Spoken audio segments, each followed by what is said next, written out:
Hello everybody, good morning. Are we ready to get started?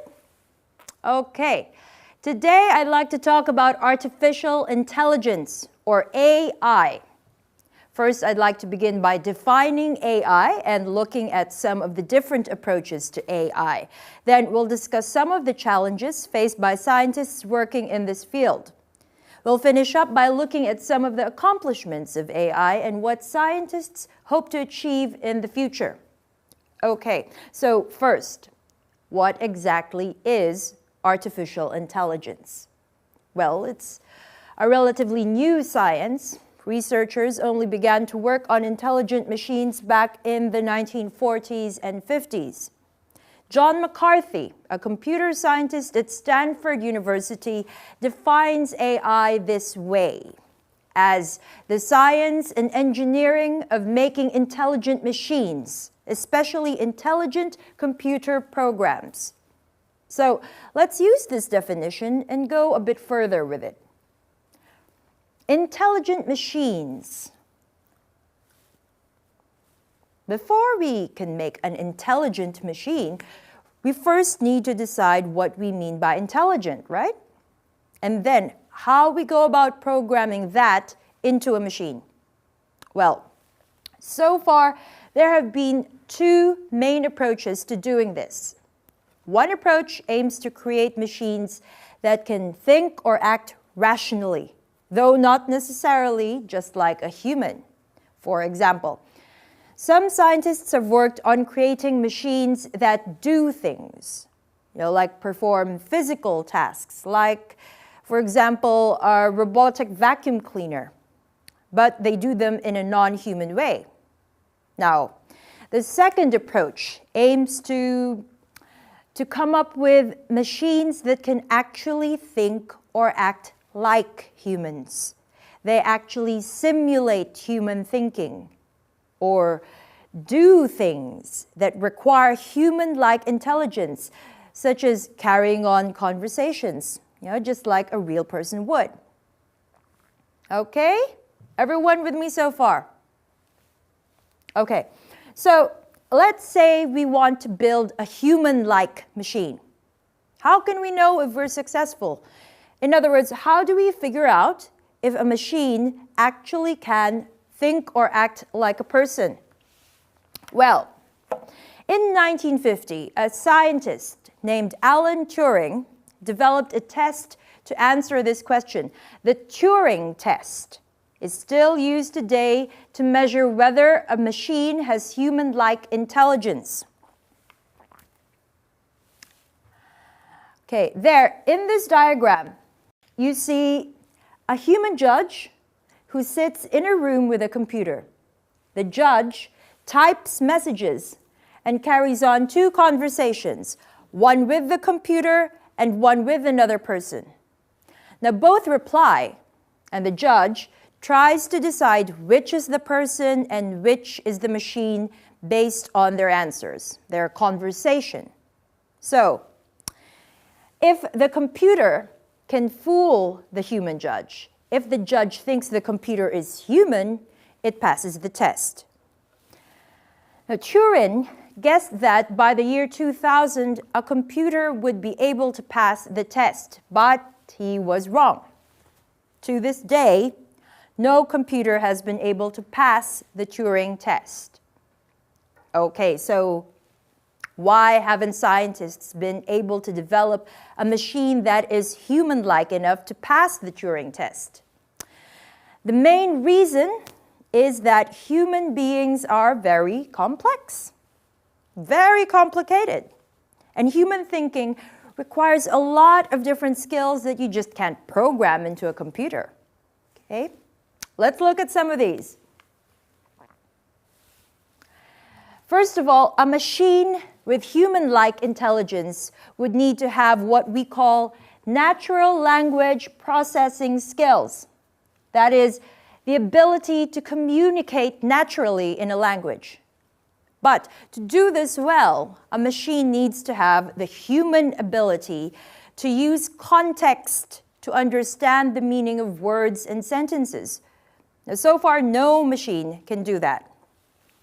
So, Next, it would need to possess knowledge representation. In other words, the ability to store what it knows or hears, just like our brain stores information. Okay, third, it would need to be able to reason like a human being, to use the stored information to think and come up with the answers, like a person would, which is, surprisingly difficult. Now, this is because even though computers are great at solving many problems very quickly and accurately, it's very hard to design one that has the same kind of common sense that humans possess. Just the ability to figure out the best thing to do in a situation based on experience and intuition and on feeling. Now, we have it, computers don't. Finally, to pass the Turing test, a computer would have to be able to learn so that it could adapt to new situations based on lessons learned in the past.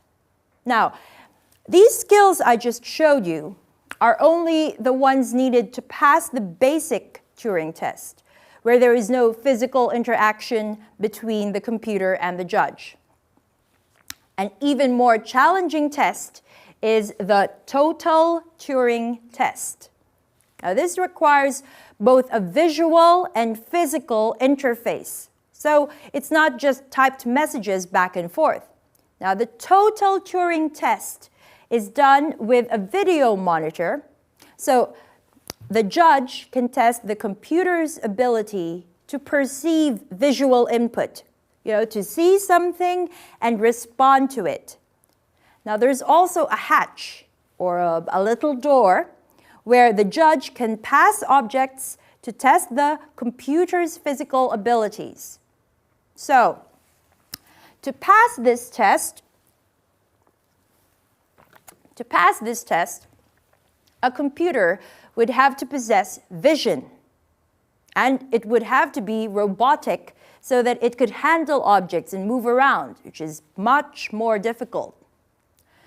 So, we all know no machine can accomplish all of these things. Well, not yet anyway. So, researchers have focused much of their attention on developing machines that are good at just performing specific tasks, but aren't necessarily human-like. Now, there are several areas in which AI has been successful in doing this. Robots, for example. Robots can do lots of physical tasks that are dangerous or difficult for humans to perform, such as cleaning up nuclear waste. The military uses smart machines, types of robots, really, to help on battlefields and in unmanned aircraft. What's really exciting is that robots are now being used in hospitals, like in places where there isn't a human doctor, like in an area that's difficult to reach, far away from a city, Now, I have a picture here I found that I thought you'd like to see. Yes, here's an example of a robo-doc. See him talking to the patient. Now, some robots even perform surgical procedures now. What are some other applications of AI today? Well, in addition to robotics, AI can play games, like programs that can play chess. People are using more and more AI for natural language processing needs, like when your computer or cell phone is programmed to understand and respond to your voice, to specific commands. Every day, scientists are coming up with machines that look, sound, think, and behave more and more like people. As a result, some scientists are confident that it won't be long before we have human-like machines. But the other big question that brings up is whether or not we even should develop intelligent machines. But, you know, we don't have time for that today. I'll end here for now. More about that next week. So see you then.